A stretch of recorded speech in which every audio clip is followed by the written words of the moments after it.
नमस्कार आणि आपण पाहत आहात लोकहित लाईव्ह न्यूज चॅनल. आवाज सर्वसामान्य जनतेचा.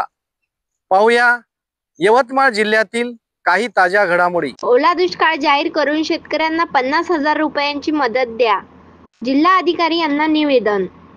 यावर्षी 15 ते 20 दिवसापासून जोरदार पावसाने थैमान घातले असून अनेक शेतकऱ्यांची पावसाअभावी पिकांची वाढ खुंटली आहे. त्यामुळे मोठ्या प्रमाणात शेतकऱ्यांची पिकांची घट होण्याची शक्यता नाकारता येत नाही.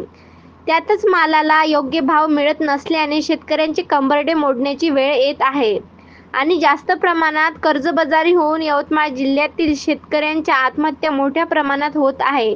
शेतकऱ्यांनी त्यातच बियाणे विकत घेऊन 2 वेळा पेरणी करावी लागत असल्याने शेतकऱ्यांचे आर्थिक बजेट कोलमडले असल्याने, सतत नापिकी होत असल्याने व बाजारात व्यवस्थित भाव मिळत नसल्याने शेतकरी आर्थिक संकटात सापडला आहे. त्यातच मोठ्या प्रमाणात नापिकी होताना दिसून येत आहे. तसेच 15 दिवसापासून सतत पाऊस पडत असल्याने ओला दुष्काळ जाहीर करावा.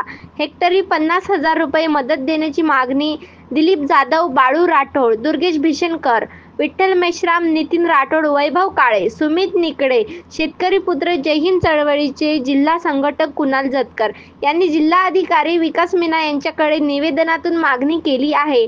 यवतमाळ जिल्हा प्रतिनिधी हर्षनंदा वाकोडे.